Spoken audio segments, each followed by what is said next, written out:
হে নবী, তুমি আমার গোলামদেরকে, তোমার উম্মতদেরকে বলে দাও তারা যেন শিরকের মতো গুনাহটা না করে, আর যেন বাপ মায়ের সঙ্গে ভালো ব্যবহার করে।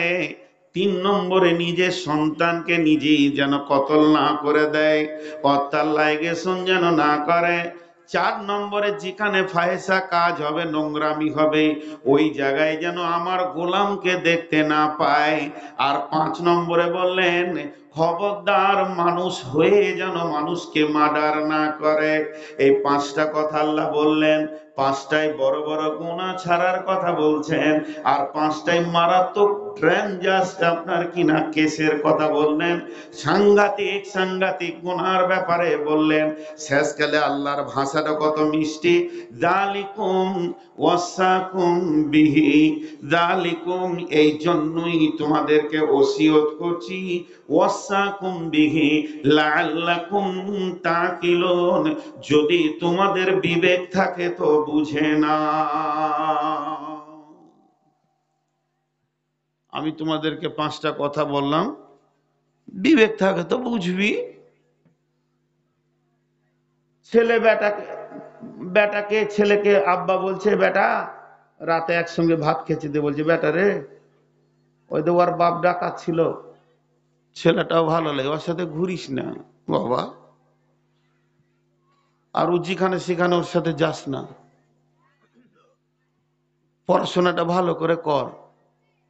ভালো কথা বলছি, মানবি তো মানবি, বিবেক থাকে তো বুঝবি। আল্লাহ ওইটাই বলছে, বুঝবি। যেদিন তোদের বুঝার ক্ষমতাটা আসবে, সেদিন তোরা আল্লাহকে বলবি আল্লাহ ছেড়ে দাও, আমল করে আসি, কিন্তু আর দ্বিতীয় চান্স পাবি না, আর দ্বিতীয় চান্স পাবি না। দেখেন আল্লাহ আবার 5টা কথা বলছেন। ওয়ালা তাকরাবু মালাল ইয়াতীমি ইল্লা বিল্লাতি হিয়া আহসান হাত্তা ইয়াবলুগা শুদ্দাহু ওয়াফুল কাইলা ওয়াল মিজানা লা নুকাল্লিফু নাফসান ইল্লা উসাহা ওয়া ইযা কুলতুম ফাদিলু ওয়ালাউ কানা দা কুরবা ওয়া বিআহাদিল্লাহি আফু যালিকুম ওয়াসাকুম বিহি লাআল্লাকুম তাযাক্কারুন। প্রথম কথাটা ওর বাপ কি বললে, তোর যদি বিবেক থাকে তো আমার কথাগুলো বুঝবি। পরে আবার বলছে, খবরদার অমুকের বেটিকে বিয়ে করিস না, ওই বংশে যাস না, মেয়েটা ভালো লয়। যে শেষকালে কি বলছি জানেন, আমার কথাটা স্মরণ রাখিস তো কাজে লাগবে। প্রথমটা বললে বিবেক থাকলে বুঝবি, আর দ্বিতীয়টা বললে আমার কথাটা স্মরণ রাখলে তোর কাজ আসবে। আল্লাহ এটাতে বলছেন, যালিকুম ওয়াসাকুম বিহি লাআল্লাকুম তাযাক্কারুন। গোলাম রে, তোদেরকে আবার 5টা গুনার কথা বলে দিলাম, এগুলোকে যদি তোদের স্মরণে থাকে, আমার কথা যদি গুরুত্ব দিয়ে নিস তো তোদের কাজে লাগবে। এতক্ষণ আপনাদেরকে যা শোনালাম এটা আমি উদাহরণ দিলাম, কোরআন থেকে উদাহরণ দিলাম, হাদিসটাকে আনার জন্য, হাদিসটাকে সামনে আনার জন্য। এখন একটা ছোট্ট কথা বলবো, অল্প সময়ে 1 মিনিটের জন্য। সেই কথাটা কি, মানুষটার যেমন মূল্য, তার কথার সেরকম ওসিয়তের মূল্য। আমাকে আমাকে আমার আব্বা ওসিয়ত করেছে, আমাকে আমার মা ওসিয়ত করেছে, আমাকে আমার ভাই ওসিয়ত করেছে, আমাকে আমার শিক্ষক ওসিয়ত করেছে, আমাকে একজন প্রিন্সিপাল ওসিয়ত করেছে, আমাকে একজন বড় মানে ডক্টরেট লোক আমাকে ওসিয়ত করেছে, আমাকে একজন বড় আলিম মাদানি ওসিয়ত করেছে। যে লোকটা যেমন দাম, তার ওসিয়তটা, তার কথাটা অত গুরুত্ব। তাহলে আল্লাহর যত মূল্য, আল্লাহর কথাটা অতটাই মূল্য। আল্লাহর কথার গুরুত্ব আল্লাহকে যেমন দিয়েছি ওরকম দিতে হবে। আর আজকের এই ময়দানে কাঁঠাল পাড়া নাকি, কাঁঠাল পাড়া গ্রামের আয়োজিত মাহফিলে আপনারা যত মেহমান এসেছেন, আপনাদেরকে আমি কি দিব? আজকে আমি ওসিয়ত দিব কার? নবী মুহাম্মদুর রাসূলুল্লাহ, জোরে বলেন, নবী মুহাম্মদুর রাসূলুল্লাহ সাল্লাল্লাহু আলাইহি সাল্লামের ওসিয়ত। বাস, আমার ভূমিকা শেষ হয়ে গেল। এবার আমি ওসিয়তটা শুরু করছি। আমার ভূমিকা যা দিয়েছিল শেষ করে দিলাম আল্লাহর ওসিয়ত গুলোকে দিয়ে। এটা কে বলছেন? সাহাবীটা কে? রাবিটা কে? রাবিটার নাম হযরতে মুআজ, মুআজ বিন জাবাল। যতগুলো হাদিসে সাহাবী রাবিদের নাম এসেছে, ইনি একজন বিখ্যাত সাহাবী। ইনি শুধু সাহাবী নয়, ইনি রসুলের সাহাবীদের ভিতরে যত মুফাসসির ছিলেন, যত আলিম ছিলেন, তাদের ভিতরে একজন বড় অন্যতম শিক্ষিত পণ্ডিত মানুষ। ইনি হলেন মুআজ বিন জাবাল। কোন কোন মুফাসসিরিন বলেন যে হাদিসে এটাও পাওয়া গেছে, কঠিন কিয়ামতের দিনে সমস্ত আলিমগুলোকে যেখানে জমা করা হবে, সেই জমা করা আলিমদের ভিতরে মুআজ বিন জাবাল থাকবে, এবং সেই আলিমদের ভিতরে ইনাকে রাখা হবে। সমস্ত জান্নাতি আলিমগুলো এক জায়গায় জমা হবে। মাওলানা মুফতি মুহাদ্দিস ইমাম হযরত, তাদের একে নেতা বানানো হবে, এবং এর হাতে ঝান্ডা থাকবে, এর হাতে পতাকা থাকবে। আর এই লোকগুলিকে নিয়ে মুআজ বিন জাবাল জান্নাতে যাবে। ইনি এমন একজন বিখ্যাত সাহাবী। মুআজ বিন জাবাল বলছেন, قال, উনি বলছেন, আউসানি রাসূলুল্লাহ সাল্লাল্লাহু আলাইহি ওয়াসাল্লাম বিআসরি কালিমাতিন। হে পৃথিবীর মানুষ, তোমরা শোনো, পৃথিবীতে যেটা অদ্বিতীয় মানুষ, যার উপরে আর কোনো মানুষ হয় না, যাকে মিসাল দিতে গেলে অন্য মানুষের সঙ্গে হবে না, তার মিসাল তিনি নিজে। তিনি কত বড় ব্যক্তিত্ব সম্পূর্ণ মানুষ, আল্লাহর আরশ পর্যন্ত যিনি গেছেন, আর তার আর কত বড় ব্যক্তিত্ব, সাতবক আসমানকে ভেদ করে আরশে মহল্লা পৌঁছিয়েছেন। তিনি নবীদের নবী, শুধু নবীদের নবী নয়, মানুষের নবী, জিনের নবী, আমার সমস্ত মাখলুকাতের নবী, যার নাম সমস্ত মাখলুকাত যাকে চেনে, জিন ফেরেশতা থেকে নিয়ে গরু ছাগল পর্যন্ত তাদের ব্যাপারে আল্লাহ ওই নবীর পরিচয় দিয়ে রেখেছেন। তিনি এত ব্যক্তিত্ব সম্পন্ন মানুষ, পৃথিবীর তিনি অদ্বিতীয় মানুষ। তিনার মতো তিনার আগেও কেউ ছিল না, তিনার মতো তিনার পরেও কেউ থাকবে না, কিয়ামত পর্যন্ত নবী আসবেন না। শুধু এই পর্যন্ত নয়, তিনি সমস্ত নবীদের ইমাম, ইমামুল আম্বিয়া। সেই নবী বলছেন, মুআজ বিন জাবাল বলছেন, বন্ধুরে, তিনি আমাকে 10 খানা ওসিয়ত করে গেলেন।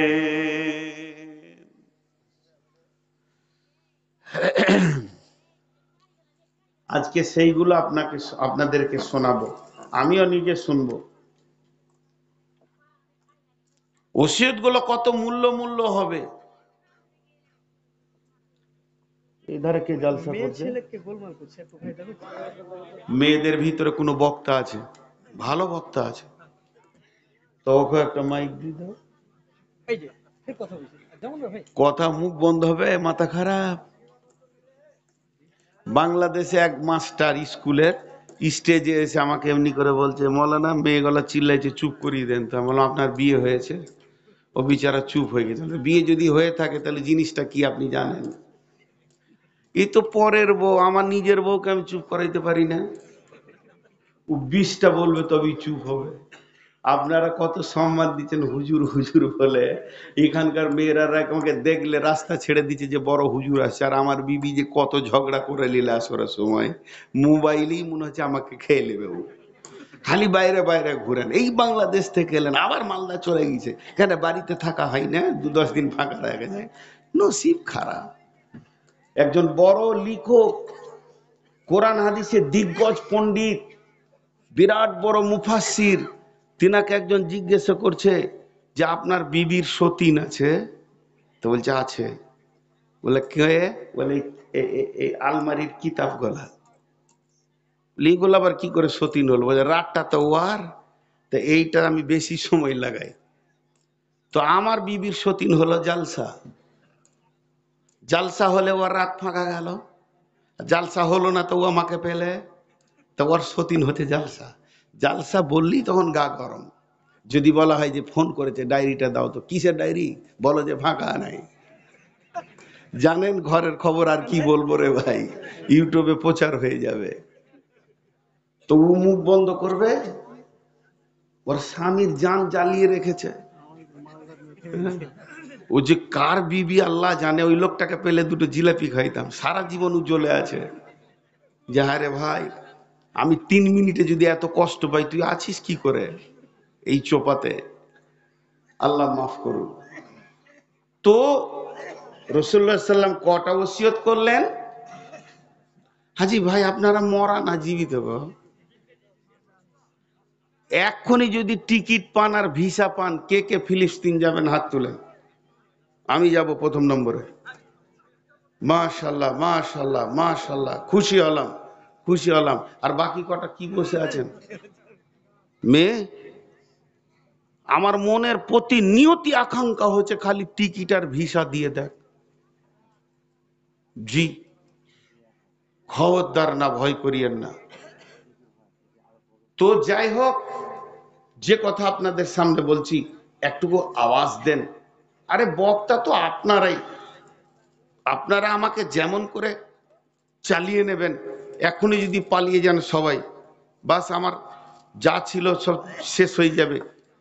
হ্যাঁ, অতএব একটু করে হাঁচা দেবেন। তো রাসূলুল্লাহ সাল্লাম আমাদেরকে কটা ওসিয়ত করে গেছেন? 10টা। মাশাআল্লাহ। নাম্বার 1, প্রথম নাম্বারটা, আল্লাহর নবী বলছেন লা তুশরিক বিল্লাহি শাইয়্যা ওয়া ইন কুতিলতা আও হুররিকতা। শব্দ আরবিতে দুটি ব্যবহার করেছে। ওয়া ইন, ইন মানে যদি, কুতিলতা হুররিকতা, আও মানে এবং, ইন কুতিলতা আও হুররিকতা, যদি তোমাদেরকে কেটে পিস বানিয়ে দেওয়া হয়, কিংবা জীবিত গায়ে তেল দিয়ে আগুন ধরিয়ে পুড়িয়ে দেওয়া হয়, তারপরেও তোমরা আল্লাহর সঙ্গে কাউকে শরীক করিও না। জি, আজকে আমরা কোথায় বাস করছি বলেন? ভারতলায়, বদরে। এটা বদরের প্রান্তে আছি আমরা। কোন সময় লাগবে কোনো ঠিক আছে বলেন? কথাটা ঠিক না ভুল? কোন সময় লাগবে কোনো ঠিক আছে? বলছে জয় শ্রীরাম বল, জোর করে ধরে। ওই সময় বলো না, তুমি ধৈর্য ধরো মত পর্যন্ত। যখনই তোমার মত হয়ে যাবে এক আল্লাহর ইমানের ওপরই, হুর পরীরা তোমার জন্য হাতছানি দিয়ে ডাকছে। ওয়াইন কুতিলতা আও হুররিকতা, 1400 বছর, এখন 1400 আর বলা যাবে না, 1450 বছর আগে বিশ্ব নবী বলে গেছেন। একদিন আগে নয়, দুদিন আগে নয়, কত পুরাতন যুগে তিনি কথা বলে গেছেন। উম্মতেরে, তোমাদের অবস্থা এমন আসবে, একদিকে তোমাদেরকে কেটে পিস বানানো হবে, না হয় তোমাদেরকে জ্বালিয়ে পুড়িয়ে ছাই করে দেওয়া হবে।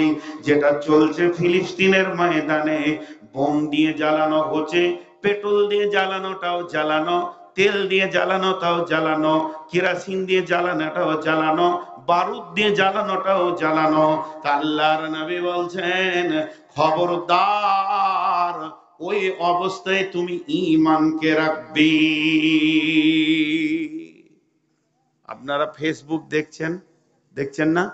আমি একটা ছেলেকে দেখলাম, কত বয়স হবে, 10-12 বছর, এইখানটা গোটা পুড়ে শেষ হয়ে গেছে, বুকের ওপরে রক্ত। ওরই বয়সের কাছাকাছি ওর একটা ভাই পাশে রয়েছে, তোকে আরবিতে বলছে, ভাই শহীদ হচ্ছিস, আল্লাহ বল, আল্লাহ বল, আশহাদু আল্লাহ বল। তো হালকা করে আশহাদু আল্লাহ বলছে। ছোট ছোট শিশু, একদম মাসুম পুতুলের মতো, সে তা জানে না তার আব্বা আছে কিনা, তার মা বেঁচে আছে কিনা, চোখে দেখে তাকানো যাচ্ছে না। তারপরেও ছেলেগুলো এত রক্তাক্ত অবস্থায় চিল্লা চিল্লি কাঁদা কাঁদি নাই কেন?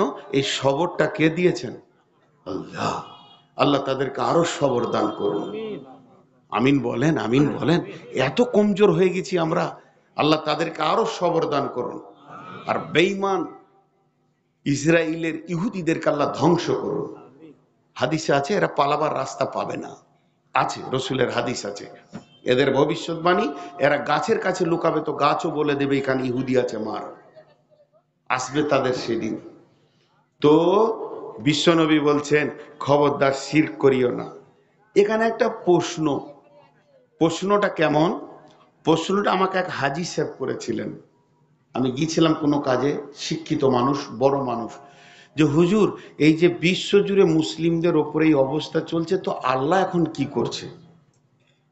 প্রশ্নটা খুব সুন্দর, শিক্ষিত মানুষ তো, এখন আল্লাহর ডিউটিটা কি?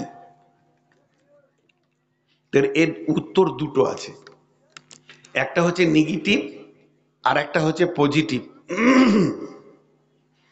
নেগেটিভ উত্তর, পজিটিভ উত্তর। তো দুটি উত্তর আপনাদের সামনে দিয়ে দিই। এখন আল্লাহ কি করছেন হাজি ভাই? এখন আল্লাহ আমাদের ইজ্জত বাড়িয়েছেন, ইজ্জত বাড়িয়েছেন। কেন? আমরা সেটা জানি না বলি এটা মনে করছি। নামাজ 5 ওয়াক্তের শুরু হয়েছে মেরাজ থেকে। নামাজ শেষ হয়ে গেছে না চলছে এখন? এই আজান আর নামাজ কতদিন চলবে? যতদিন পশ্চিমে সূর্য না উঠেছে। তাহলে নামাজ আছে বলি আমরা মুসল্লি হচ্ছি, পড়ছি। কোরবানি আছে বলি কোরবানি করছি। রোজা আছে বলি রোজা রাখছি। কাবা রয়েছে, হজের বিধান রয়েছে বলি হজ করছি। তাহলে কি শহীদ হওয়ার দরজাটা বন্ধ হয়ে গেছে? এটা কোথা হবেন? রেলের নিচে মাথা দিয়ে?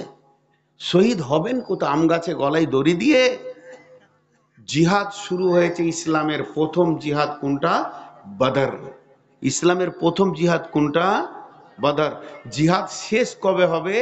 যেদিন মুসলমানরা দাজ্জালকে মারবে, শেষ মার্ডার দাজ্জাল হবে, জিহাদ শেষ হবে। তাহলে এ আমল এখন চলছে, তাহলে আমল চলছে। হজরতে হানজালা শহীদ, হজরতে আমির হামজা শহীদ, হজরতে জাবের শহীদ, হজরতে জুবাইর শহীদ, হজরতে আমর বিন জমু শহীদ, হজরতে ওসমান গনি শহীদ, হজরতে আলী শহীদ, তাই হজরতে উমর ফারুক শহীদ। এরা আমাদের থেকে কত আপার লেভেলের আমলওয়ালা। তারপরও আমার আল্লাহ এদেরকে জান্নাতের শহীদের দরজাটা দেবে বলে জিহাদ গুলোকে রেখে এদেরকে ওর মাধ্যম দিয়ে শহীদ করিয়ে নিয়েছেন। তার মানে আমার আল্লাহ কত বড় মেহেরবান, আমাদের জন্য শহীদের রাস্তা বের করে দিছে। বিজেপি আরো আসুক, আরো জুলুম করো, আল্লাহ আমাদের প্রত্যেককে শহীদের দরজা দান করো। কে রুখবে? জিহাদ কাছে এলে বীরেরা আনন্দ করে, হিজড়েরা জানে তুকুর তুর করে কি হবে রে বাবা। বিশ্বনবীর হাদিস শুনেলেন, সেই বুখারীর হাদিস। আল্লাহর নবী বলছেন, কারো দিলে যদি শহীদের তামান্না না থাকে, কারো দিলে যদি শহীদের তামান্না না থাকে, কারো দিলে যদি শহীদের তামান্না না থাকে, তার মত হবে মুনাফিকের মত। আর কারো যদি দিলে শহীদের তামান্না থাকে, তার মত হবে শহীদের মত। অতএব ভয় করলে হবে না, ঈমানটা রাখতে হবে। আল্লাহ রাসূল এখানে বলেছেন, লা তুশরিক বিল্লাহ এখানে বলেনি যে নামাজ ছেড়ে দিও না, রোজা ছেড়ে দিও না, খালি ঈমানের কথা বলেছেন। তার মানে এমন একটা দিন আসবে, এমন একটা সময় আসবে, মানুষ ঈমানের ওপরেই নির্ভর করে সে জান্নাতে যাবে। সেই মৌকাটা কিছুক্ষণের জন্য। আজকে সকালে এলাকায় জিহাদ লেগে গেল, ফোর্স নেমে গেল, মার মার কাট কাট চলছে। বিশ্বনবী বলছেন ওই অবস্থায় তুমি ঈমানের আপার লেভেলে দাঁড়িয়ে থাকো। যদি দাঁড়িয়ে থাকতে পারো, তোমার জন্য শহীদের দরজা খুলে গেছে। আল্লাহর নবী বলছেন ওয়া ইন কুতিলতা হুররিকতা, একজন দুজন করে গুলি করে মারছে, তুমি 13 নম্বরে আছো। দুজন হলো, তিনজন হলো, পাঁচজন হলো, তুমি নির্ভয়ে দাঁড়িয়ে থাকো। আমার রব যেন গুলির ভিতর দিয়ে আমাকে কোলে নিতে চাইছে। অতএব কোনদিন শহীদের মতে কষ্ট হয় না। আমরা ভাববো গুলিবিদ্ধ হলো, কষ্ট হলো। শুনেলেন আল্লাহর নবী যা বলেছেন তা সত্য। আল্লাহর কসম সত্য, আল্লাহর কসম সত্য, আল্লাহর কসম সত্য, আল্লাহর কসম সত্য। নবীজির জবান থেকে একটাও মিথ্যা বার হয় না। তাহলে শহীদের মরণের ব্যাপারে বিশ্বনবী তিনখানা কথা বলেছেন। যে লোকগুলো শহীদ হয়, যাদেরকে কেটে ফেলা হয়, গুলি করা হয়, বোম দিয়ে ক্ষত করা হয়, দেখবেন আল্লাহ তাবারাক ওয়া তাআলার নবী এইগুলো যারা দ্বীনকে বাঁচানোর জন্য শহীদ হয়, দুনিয়ার ব্যাপারে নয়, শর্ত হচ্ছে শহীদ হতে গেলে তিনটে জিনিস থাকতে হবে। এক নম্বর হলো ঈমান থাকতে হবে, দুই নম্বরে যে কাজে বের হয়েছে সেটা আল্লাহর হুকুম থাকতে হবে, তিন নম্বরে রসুলের তরিকা থাকতে হবে। এই তিনটে জিনিস থাকলে ওটাকে শহীদে গণ্য বলা যাবে। এই তিনটের মধ্যে একটা যদি না থাকে, বেঈমান যদি জিহাদে নেমে যায়, তার মত কুত্তার মত হবে। রসুলের তরিকা নাই, তার মত কুত্তার মত হবে। যেখানে আল্লাহর হুকুম নাই, ওই জায়গায় গিয়ে তুমি জান দিয়ে দিলে। কতজন পার্টির জন্য জান দেয়, কতজন ব্যালটের জন্য জান দেয়, কতজন গণনাতে গিয়ে জান দেয়, লেমিনেশন ফাইল করতে গিয়ে জান দেয়। এখানে ঈমান নাই, আল্লাহ নাই, রসুল নাই, এই মতটা কুত্তার মত হবে। এটা হত্যা বলা হবে, শহীদ বলা হবে না। আর যেটাতে ঈমান থাকবে, আল্লাহর হুকুম থাকবে, রসুলের তরিকা থাকবে, সেটা শহীদে গণ্য হবে। আর শহীদকে মৃত বলা যাবে না। আল্লাহ বলে দিয়েছেন কোরআনে, ওয়ালা তাকুলু লিমান ইউক্তালু ফি সাবিলিল্লাহি আমওয়াত, যারা আল্লাহর রাস্তায় কতল হয়ে গেছে তাদেরকে তোমরা মৃত বলিও না। আল্লাহ মানা করে দিয়েছে, আর আমরা মৃত বলতে পারবো না। তাদের সম্মানের নাম হচ্ছে শহীদ। বিশ্বনবী মৃত, আবু বকর মৃত, কিন্তু উমর হলেন শহীদ, হযরতে হানজালা শহীদ, হযরতে ওসমান গনি শহীদ, হযরতে আলী রাদিয়াল্লাহু আনহু শহীদ। অতএব শহীদের সম্মান আলাদা রয়েছে। এর জন্য আল্লাহ তাবারাক ওয়া তাআলার নবী বলছেন, খবরদার শুনে নাও শহীদের মত কিভাবে হয়। শহীদের মতের যাতনা একটা পিপুলিকা কাটার মতো হয়, এর থেকে বেশি যন্ত্রণা হয় না।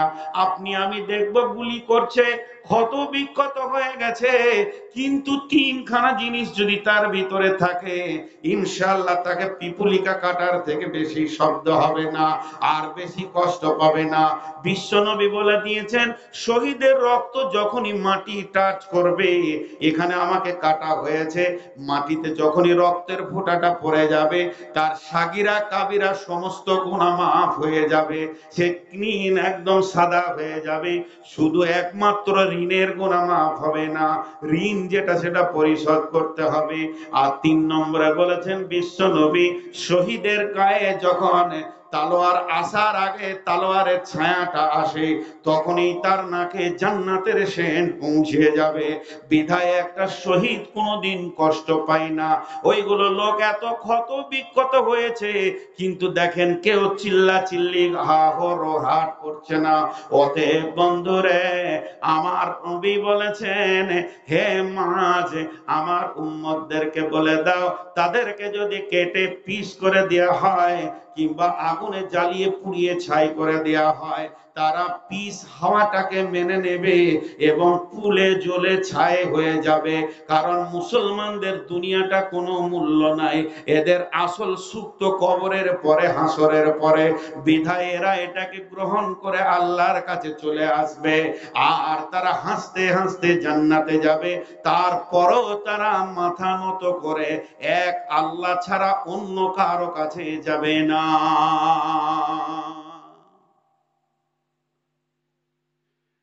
এরা মাথা নত করতে জানে না। এ জাতি একজনের কাছেই মাথা নামো করে, সেটা কে? জোরে বলেন কে? মহব্বতের সঙ্গে নামলেন। ইউটিউবে এগুলো শব্দ আসছে, কারণ সারা বিশ্ব দেখবে। সেটা হলো আল্লাহ। আল্লাহ ছাড়া আমরা কারো কাছে মাথা নামো করতে পারবো না। জান চলে যায়। তাহলে শহীদের কত মূল্য, শহীদকে কত সম্মান। হাজি,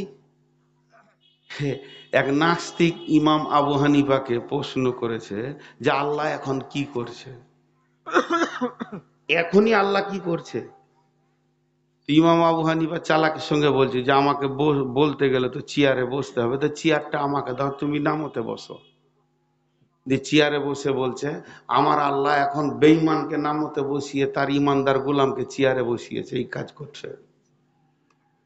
দিলে ওর কপালে একবারে একটা কিল ঠুকে আর কি। তো এখন আল্লাহ ভারতবর্ষে কি করছে? তো পজিটিভ উত্তরটা হাজি সাহেবকে আমি দিলাম যে এখন আল্লাহ ভারতবর্ষে মুসলমানদেরকে দুধ, ঘি, মাছ, মাংস, কাবাব, কুপ্তা, ভালো ভালো ভুনা, চাপ খাওয়াচ্ছে। কি খাওয়াচ্ছে না গরুর? আর ওদেরকে পেশাব খাওয়াচ্ছে। কি করছে? কত ভালো কাজে লেগে আছে আল্লাহ। ওদেরকে পেশাব আর গোবর খাওয়াইছে, আর আমাদেরকে মাংস খাওয়াইছে। এর থেকে আর কি করবে আল্লাহ? বিরাট ডিউটিতে লেগে আছে। ওরা মুদ খেয়ে খেয়ে মরলো, আর আমরা মাংস খেয়ে খেয়ে গ্যাস হয়ে মরলাম। জি ভাই, লোক উঠে পালাইছে কেন? আসতে না, ওরা বলছে যে ছাড়বে না রে, 12টা হয়ে গেছে তাও ছাড়বে না। আপনাদের বিরক্ত লাগছে নাকি? নাম্বার 2, ওয়ালা তাওয়াক্কালনা ওয়ালিদাইকা ওয়া ইন আমারাকা আন তাখরুজা মিন আহলিকা ওয়া মালিকা। বিশ্বনবী বললেন, মাঝে আমার 2 নম্বর ওসিয়তটা শুনে লাও। খবরদার মা বাপের ওপরে কমন করিও না। যদিও তোমার মা বাপ তোমাকে বলে আনতাখরুজা মিন আহলিকা ওয়া মালিকা, এখনই তুমি আমার ঘর থেকে বেরিয়ে যাও, তোমার ছেলে সন্তান টাকা পয়সা যা আছে রেখে দিয়ে বাড়ি থেকে বের হয়ে চলে যাও। মাঝরে মা বাপকে কেন যাব এ কথা তুমি বলবে না, সঙ্গে সঙ্গে মুখ বন্ধ করে তুমি বের হয়ে যাবি। জি, এখন বলেন ছেলেরা মা বাপকে মানছে? আরে বলে না মানছে? অনেকে মানছে আছে, আবার অনেকে কমজোর, মানে না। কেন জানেন? দোষটা কার? দোষটা কার? ছেলের না মা বাপের? আপনাদের কাছে একটা আদালতে বিচার করে দেন তো। এক ওই যে পাখি মেরে বেলায় ওদেরকে কি বলেন? নাজি, ওই যে একটা জাত আছে, যা যাবর গলা, হ্যাঁ যাই হোক, ও ঘুরছে পাখি মারার জন্য। তোর কাজই হচ্ছে পাখি মারবে ও, তো খুঁজতে খুঁজতে ঘুরে বেড়াচ্ছে। আর ক্লান্ত হয়ে গেছে ও, যে তীর ধনুকটা পাশে রেখে দিয়ে ঘুমাইছে একটা গাছের শেকড়ে মাথাটা দিয়ে। তো ঘুমাবি ঘুমা, ও হাঁ করে ঘুমাইছে, মানে ওর নাকে ঠান্ডা লেগেছে, দে মুখ দিয়ে লিসাই নিচে, হ্যাঁ ঘুমাইছে। আর একটা বক ওর সামনেই একদম উঁচাতে বসে আছে, ও ঘুমানোর পর বকটা এসেছে আর কি, তো ঘুমাইছে। এবার বগের পরে একটা কাক এসে ওর পাশে বসলো, আর 2 বন্ধু, বগ আর কাক আবার বন্ধু দিয়ে, কাকটা পুচ করে হেগে দিলে আর মুখে পড়ে গেছে। ওই যে হাঁ করে ঘুমাইছিল, আর ছোট ছোট করে উঠেছে, উঠি দেখছি যে পাখি, আর ও হেগে দি কাক পালিয়ে গেল। বক হলো সাদা সিধে মানুষ, শরীরও সাদা, মানুষও সাদা। তো ওকে দেখে ফের মারলো তীর, আর যেই তীর মারলো তোর বুকে লাগলো, আর বুক ফেড়ে গেল, আর তীর নিয়ে বুক নিয়ে নিচে পড়লো। এই যে মার্ডারটা হলো, দোষ কার? কাকের না বগের না ওই লোকটা? আর একটা মুখ খুলে না, কার দোষ? বগের দোষ। এবার বলবেন কেন? এগুলো গল্পগুলো দার্শনিকদের, এই জন্য এখানে অনেক প্যাঁচ থাকে। বগের এই জন্য দোষ, হাজি বগ সাদা না কালো?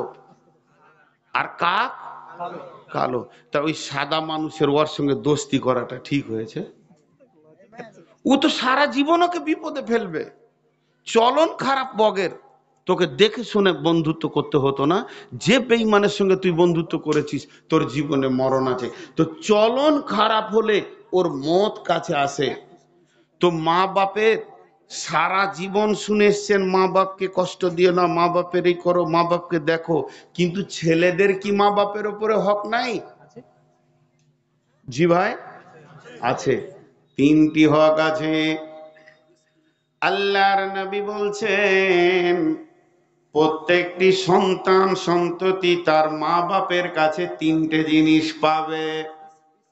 যদি তিনটে জিনিস মা বাপ ঠিক মতো সন্তানকে না দেয়, তাহলে মা বাপকে ব্যথা দিলে যে জাহান্নামে যাবে সন্তান, হক আদায় না করলে সন্তানের বাপ মাকে সে জাহান্নাম দেখতে হবে। আমার রব ছাড়বে না। এক নম্বর হলো ভালো নাম রাখা। কারণ শিশু যখন ছোট থাকে তখন সে নামের ব্যাপারে কিছুই বোঝে না, তার জ্ঞান নাই। নামটা যদি ঠিক মতো না রাখতে পারে তাহলে জেনে নেন ওই বাপ মা বাপ কিয়ামতের মাঠে জবাব দিতে হবে।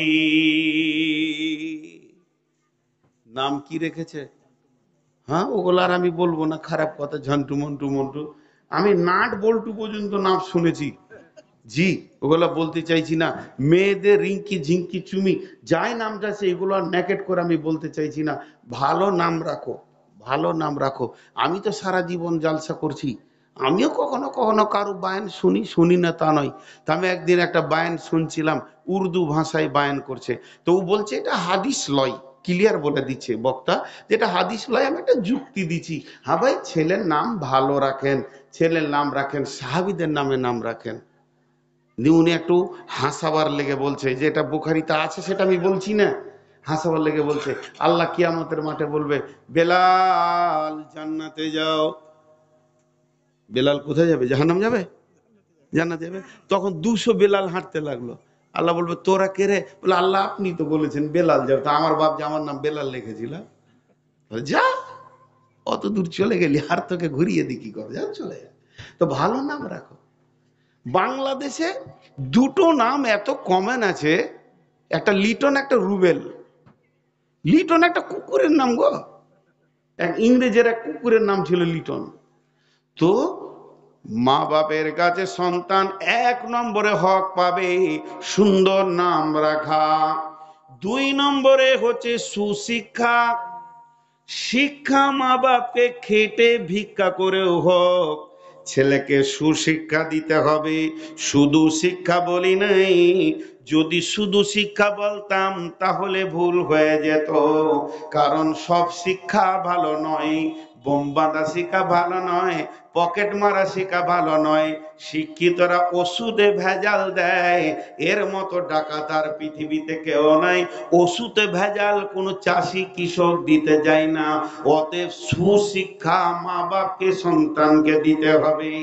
যখনই এই দুটো কাজ মা বাপ করে দেবে, 1 নম্বরে হলো ভালো নাম, 2 নম্বরে সুশিক্ষা, 3 নম্বর জিনিসটা দিতে হবে ভালো পরিবারের একটা সুন্দর মেয়ে বউ করে এনে ছেলের কোলে দিতে হবে।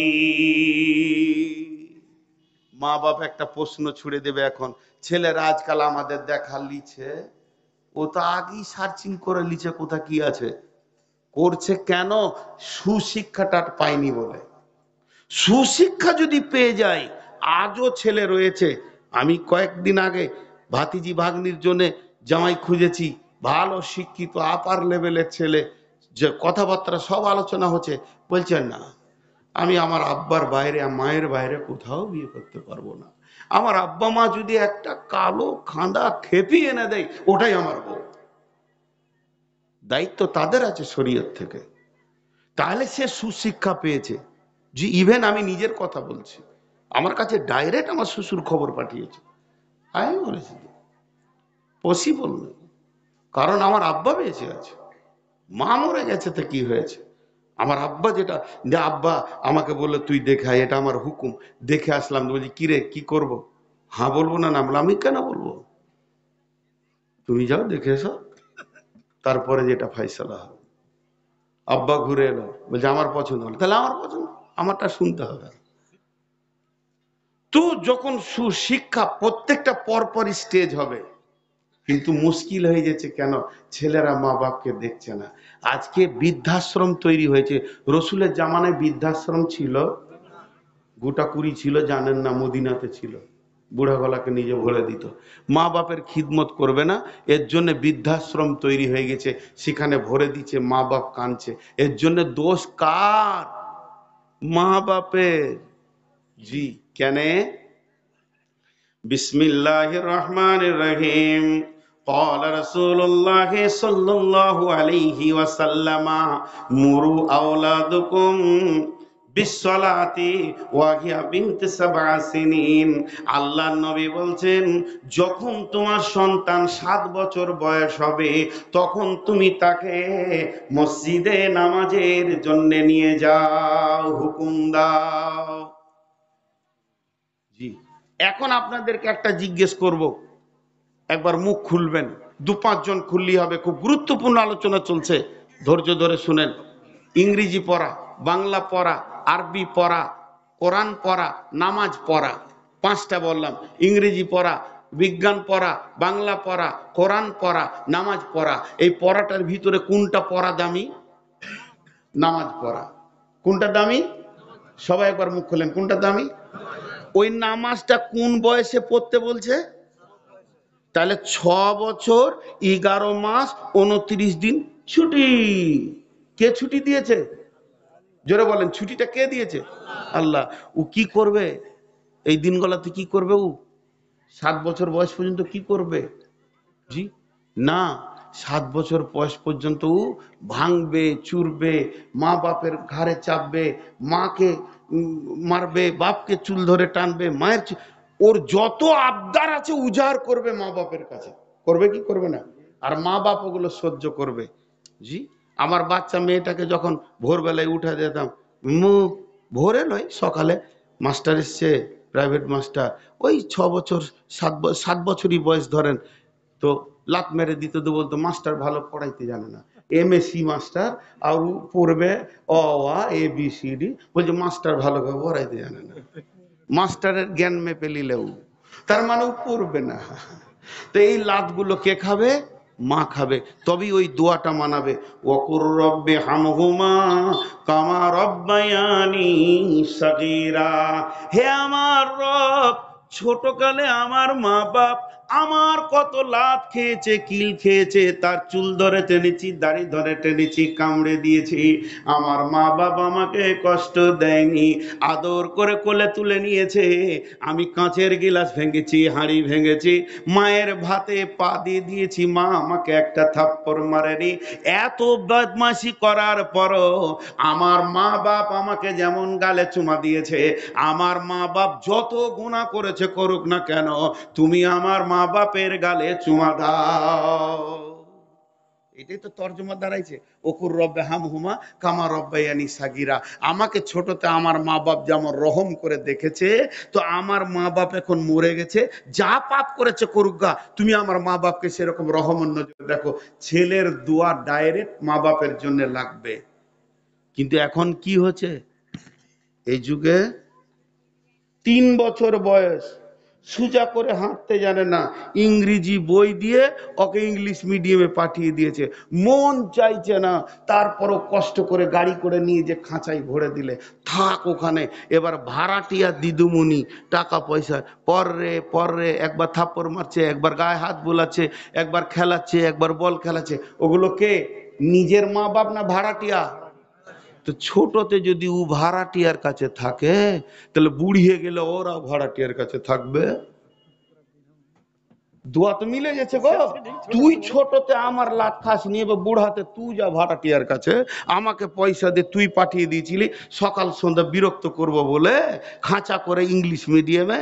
7 বছর আমার রসুল ছুটি দিয়ে দিয়েছে, আমার আল্লাহ ছুটি দিয়েছে, তোর কাছে ছুটি পাই নাই, তোর দিলে রহম ছিল না। 5 বছরে ধরে নিয়ে যে ভরে দিলি গুটিয়ে ডাক্তার করবি, এখন ডাক্তার হয়েছি, তোর পেচ্ছাপ পায়খানা দেখবো না, তুইও ভাড়াটিয়ার কাছে যা। ঠিক চলছে, চলুক। কারণ কোথা লিক হয়েছে এটা আগে মারতে হবে, কেন এই জিনিসগুলো হচ্ছে।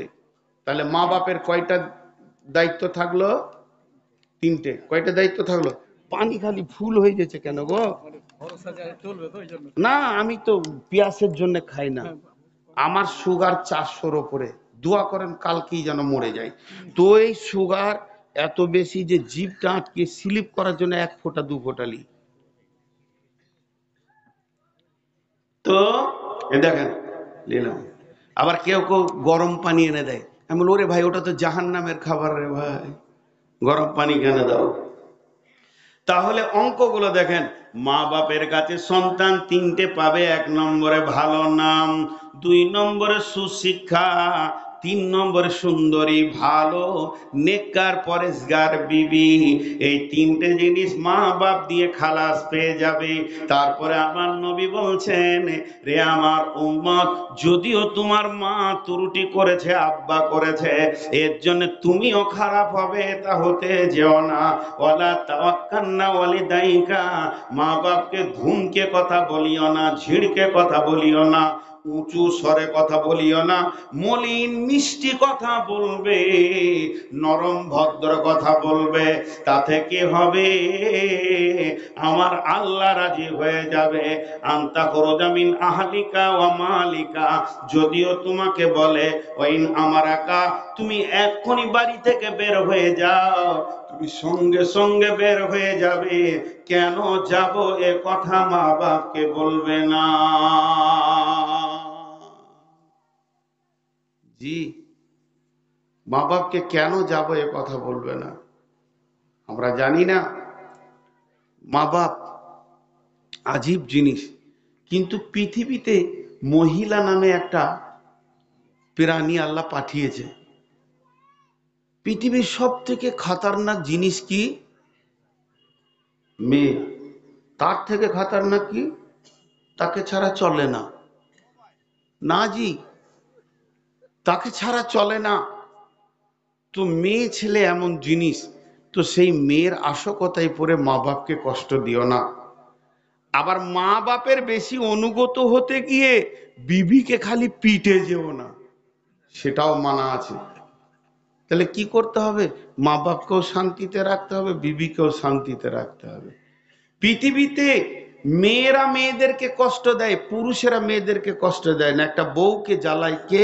তার নন্দে শাশুড়িতে জ্বালায়, শ্বশুর দেওর জ্বালাইতে যায় না, মাথা দিতে যায় না।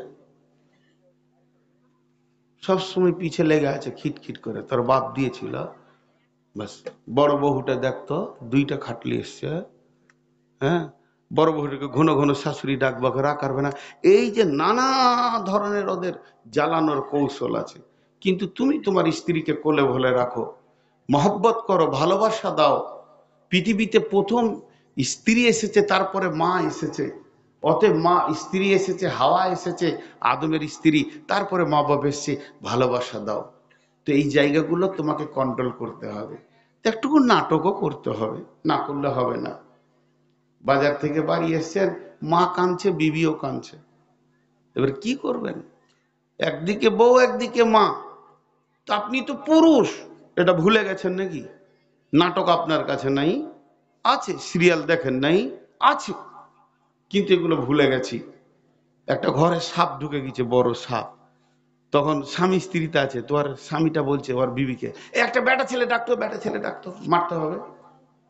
তোর স্বামীটা, ওর স্ত্রীটা বলছে, তুমিই তো বেটা ছেলে। ও আমি ভুলে গেছি, লাঠি লাই তো।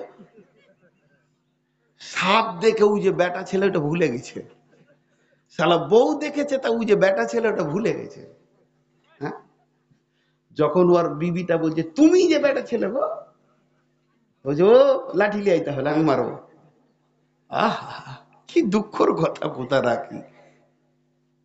তো বিবি কাঁদছে আর মাও কাঁদছে, বিবি কাঁদছে, মা কাঁদছে। চট করে বিবি ঘাড়ে ধরেলেন, হাতে ধরেলেন। ওর গায়ে হাত দিতে তো আপনার কোনো অসুবিধা নাই, আর দাঁতটাকে খিটিমিটি করে বল, তোকে দেখছি দাঁড়া, তোর খুব বাড়াবাড়ি চলছে, মাকে কষ্ট দাও। এই বলে তাকে ধাক্কা মেরে নিয়ে ঘরের ভিতরে ভরেন, আর একটা বড় লাঠি নেন, 2 গজ 1 গজের লাঠি মোটা, আর দরজাটা লাগিয়ে দিয়ে দুমদাম করে 10টা লাঠি মারেন। এত জোর শব্দ হবে, মায়ের দিল ঠান্ডা হয়ে যাবে, যে আজ বুঝেছে ও বেটাটা কার, তোর পেটে না আমার পেটে, তোর মায়ের পেটে না আমার পেটে। এ তো দিল খোশ হয়ে যাবে। কিন্তু লাঠিগুলো পড়ছে বালিশে, বাইরে থেকে বুঝছে না। লাঠি যখন বালিশে পড়ছে, ইয়ার কলজে ঠান্ডা হয়ে গেল। বিবি তখন ভিতরে হাসছে, বলছে খেপি তোকে মারতে পারি রে, 4-5টা খালি চুমাই খেলে ওকে, 10 লাঠিতে চুমা খেয়েছে ওকে। বিবি দেখছে এমন স্বামী জীবনে কারো হবে না। তোকে বলছে দেখ, যতদিন বেঁচে আছে বুড়ি মানুষ, কষ্ট দিস না গে, একটু মুখটা ভারী করে করে বার হতো। হ্যাঁ, কাপড় চুপড় নিয়ে তো বহুটা চোখে কাপড় লে বার হচ্ছে, তখন খুশি কত, বলে বেটা পানি খাবি রে, শুধাইছে হাটে থেকে এলি তো পানি খা, দেখছে বহুটা পানি হয়তো দিবে না, এখন মারটার খেয়েছে। তো পাগলারা বুঝে না, হ্যাঁ, একটু কৌশল। আল্লাহর নবী বলে দিয়েছেন, খবরদার না, মা বাপকে কষ্ট দিও না। নাম্বার 3, বিশ্ব নবী বলছেন, ওলা তাতরুকান্না সলাতা মাকতুবাতান মুতাআম্মিদান, ফাইন্না মান তারাকা সলাতা মাকতুবাতান মুতাআম্মিদান ফাকাদ বারিয়াত মিনহু জিম্মাতুল্লাহ। আল্লাহর নবী বলছেন, রে মাঝ, ইচ্ছা করে এক ওয়াক্ত জ্ঞান বশত ফরজ নামাজ ছেড়ে দিও না। যে ব্যক্তি ইচ্ছা করে জ্ঞান বশত এক ওয়াক্ত ফরজ নামাজ ছেড়ে দেয়, আল্লাহ বান্দা বান্দা আল্লাহ সম্পর্ক কেটে যায়। এই যে লাইটের আর প্যান্ডেলের দায়িত্ব যে নিয়েছে, সব বাল্ব টেঙে দিয়েছে, মাইক টেঙে দিয়েছে, এবারে মেন তার থেকে যেখানে কারেন্ট থেকে ও নামিয়েছে, ওইখানে খালি 1 ইঞ্চি ফাঁক রেখেছে ইচ্ছা করে। হাজি চলবে, বলে না চলবে। তোকে একজন বলছে এখানটা ফাঁক যে রে, বলছে আমি রেখেছি যে, বলছে তুই তো বৈজ্ঞানিক হবি রে, তোকে খুঁজছে সরকার, গবেষণাগারে পাঠাবে। ইচ্ছা করে যদি সামান্য ফাঁক রাখা যায়, যেমন ওই লাইটের বাল্বের সঙ্গে কারেন্টের সম্পর্ক কেটে যাবে, তেমনি ইচ্ছা করে 1 ওয়াক্ত 2 ওয়াক্ত নয়, 1 ওয়াক্ত ফরজ নামাজকে যদি কেউ ছেড়ে দেয়, তো আল্লাহ বান্দা বান্দা আল্লাহ সম্পর্ক শেষ। এখন যদি কাউন্টিং করতে লাগি যে 5 ওয়াক্তের নামাজি কতগুলো আছে, জি, কাউকে জিজ্ঞেস করছি ভাই নামাজ পড়েন, হুজুর কখনো কখনো ছাড়া যায়। বলে ছুটি কি করে লাভ, আমাকে দেখিয়ে দাও তো দরখাস্ত, আমি যদি 2 মাসে ছুটি নিব একটু। নামাজে ছুটি আছে? নামাজ যদি কোনো কারণবশত, মেয়েদের মেনসে মাপ আছে, এটা মানে নাপাক এই জন্যে মাপ, তো বাকি কোনো কারণবশত নামাজ যদি মাপ থাকতো, কোনো কারণবশত নামাজ যদি মাপ থাকতো, কোনো কারণবশত নামাজ যদি মাপ থাকতো, তো প্রথম নামাজ মাপ হইতো কার? হযরতে ইমাম হোসেনের কারবালার ময়দানে। কি কঠিন দিন গেছে, সেই দিনে নামাজ পড়তে হয়েছে। ওহুদে নামাজ পড়েছে সাহাবীরা, বদরে নামাজ পড়েছে। জি ভাই, জিহাদেও নামাজ মাপ নাই। আর আজকে আমাদের, মাফ করবেন, দিনাজপুরে গ্রামের নাম জিজ্ঞেস করবেন না, বক্তাদের এগুলো খুব মনে থাকে। একটা জালসাই গেলাম, আমি আর মানোয়ার বক্তা দুজনেই আছি। 10টা 10:30টায় ঢুকেছি, তোরা নাস্তা দিলে, যে শুয়ে গেলাম। কমিটিকে বললাম, ভাই আমরা তো রাত জাগা মানুষ, ঘুমাইলে হুঁশ থাকবে না কিন্তু, বলে দিছি। তো অন্তত জোহরের আজান হলে উঠিয়ে দেবেন, আমরা নামাজ পড়বো, গোসল করব, জোহর আসনায় একসাথেই পড়বো, খাবো, আবার ঘুমাবো। রাতটা তো আমাদের দিন, দিনটা রাত। তো কমিটির লোক বলে ঠিক আছে শুয়ে যান, যথেষ্ট জায়গা দিলে শুয়ে গেলাম। তো ঘুমাবি ঘুমাবি, দুই বক্তার ঘুম ভাঙছে 2:30টায়, 2:45 হয়ে গেছে। তাড়াতাড়ি মানোয়ারকে উঠালাম, উঠে বললে নামাজ পড়েছিস তুই? ওকে আমি জিজ্ঞেস করছি, ওকে তুই বলি ছোট ভাইয়ের মতো, ও আমাকে আপনি বলে, নামাজ পড়লি রে? বলি কোথায় পড়বো, আপনিই তো উঠাইছেন আমাকে। বলে আমিও যে পড়িনি রে। তো কমিটির লোক সব রান্না বান্না করছে, এখানে শুয়ে আছে, এখানে রান্না বান্না আছে। হাজি আজান হলো, মনে সাহেব জালসার দিনে ভেজালে আজান দিতে পারেনি। আজি তুই জালসা কেন করছিস তুই রে? নামাজটাই বা, হ্যাঁ, আগেকার যুগে শুনেছি ছোট ছোট ছেলেদের বিয়ে পড়িয়ে দিত, আপনাদের দেশে কম থাকলেও ঝাড়খণ্ডে পাকুড় এলাকায় ছিল এইটুকুটুকু ছেলে, বিয়ে পড়ানো থাকতো, মা বাপ বলে দিয়েছে ওর সাথে ওর বিয়ে হবে, বিয়ে পড়ানো আছে। তো ছোট মেয়ে তো শুনেছে শ্বশুরকে দেখলে মাথায় কাপড় নিতে হয়, ওর শ্বশুর আসছিল কোথা থেকে, প্যান্টটা খুলে মাথায় লেলিয়েছে। শালা কোন ভেজাল মিটাইছে, শ্বশুরকে দেখে মাথায় কাপড় লিজে, তো পাছা যে খুলে গেল আর হুঁশই নেই। জি, তো এদের অবস্থা তাই, ফরজ নামাজ ছেড়ে দিয়ে মাংস রান্না করছে, ভাবছে নেকির কাজ করছে। তোর এই সামান্য কারণে নামাজ মাফ হয়ে গেল? ইমাম হোসেনের কারবালার ময়দানে হচ্ছে না।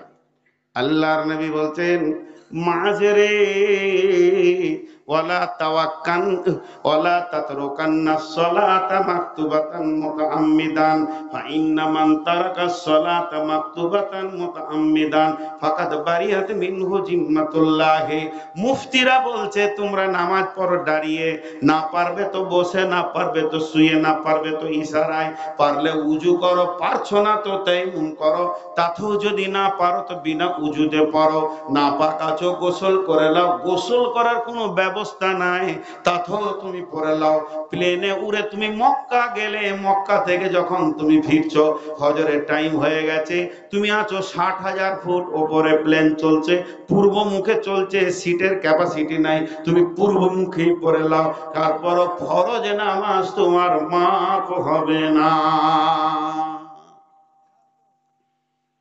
দুবাইয়ে যখন প্লেনে উঠলাম তখন ফজর হতে আর 1.5 ঘন্টা বাকি, উজু টুজু করব, করে উঠলাম, আর আল্লাহকে বলছি আল্লাহ উজু যেন না ভাঙে, ঘুমিয়ে যেন না যায়, বা আরো কিছু শর্তে উজু যেগুলো ভাঙে যেন উজু না ভাঙে। যাক, উজু ভাঙলো না, ঠিক টাইম হয়ে আসলো, এবার তো মুখে নামাজ পড়তে হবে, মনটা কেমন কেমন করছে। উঠলাম, উঠে একবারে প্লেনের পাছাতে চলে গেলাম, গিয়ে দেখছি ওইখানে ওরা সব রান্নার জিনিসগুলো রেখেছে, ওইখানেই নামাজ ধরে নিলাম, সেই গাদুটাকে সরে গেলাম আমার নামাজ পড়া দেখে। প্লেনে আজান দিয়ে নামাজ পড়েছি হজে, আমরা ফুল প্লেন জামাত করে নামাজ পড়েছি হজে, সব সিটে সিটে জামাত। আল্লাহ আমাকে দিয়ে আজান দেয়া হলো। জি, আমার চাচা বলছে ওঠ আজান দে, এসার টাইম হয়ে গেছে, তখন 67,000 ফুট ওপরে আছি, আজান দিয়ে দিলাম, গোটা প্লেন শুনতে পেয়েছে যে আজান হয়েছে। জামাত হবে জি, সব উজু করে লাও, তায়াম্মুম করে লাও, উজু না আছে তো, সব রেডি হয়ে গেল, সামনে আমাকে তুই ইমামতি কর। তো নামাজ মাপ নাই। জি, বিশ্ব নবী নবী হয়েও নামাজের মাপ পায়নি, আপনি আমি কি পাবো? সকলে একবার যদি হাতটা তুলেন তো আজকে জালসাটা কামিয়াব হয়ে যাবে। যতগুলি লোক বসে আছেন, টাকা কালেকশন যা হয়েছে হয়েছে, আমি দুটো মুসল্লি কালেকশন করব, বলেন আর জ্ঞান বশত নামাজ ছাড়বো না। সকলে হাত তুলেন, হাত তুলেন, আল্লাহর রাস্তে বলছি, বলেন আর জ্ঞান বশত নামাজ ছাড়বো না। নিজের মুখে বললেন, আল্লাহ খুশি হবে, আর জ্ঞান বশত নামাজ ছাড়বো না। হাত নামান। মাশাআল্লাহ। আমি একটা